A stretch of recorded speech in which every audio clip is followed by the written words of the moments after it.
GNSS satellite navigation with SBAS extension is currently one of the technological pillars of performance-based navigation, PBN. It can be used as a primary navigation for IFR without the need for position monitoring using legacy equipment. In addition to better use of airspace, shortened en route segments and increased traffic safety, in Europe it enables, being supported by EGNOS, to set up the IFR approach procedures also for airports where otherwise it would not be economical.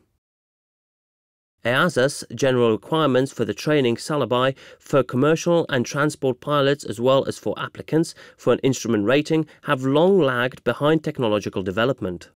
Pilots are still often taught in detail about technologies from the first half of the last century, while they have modern computer systems with corresponding graphical interfaces even in general aviation aircraft.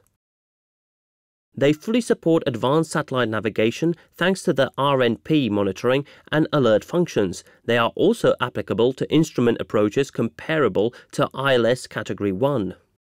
The partners of the European CaBilAvi project presented an initiative to improve this situation. After mapping the EASA's requirements for theoretical and practical GNSS training for holders of all types of licenses and qualifications, they identified the missing parts and developed the general requirements in order to unify aviation education across Europe as much as possible. The proposed changes are the result of workshops with experts and representatives of flight schools.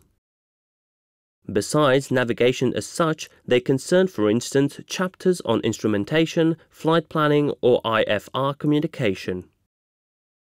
Today's pilot must know the exact rules for flying the individual RNAV and RNP specifications, must be able to determine which specifications the aircraft has approval for, have a backup plan for a GNSS approach and follow the rules for alternate aerodrome planning.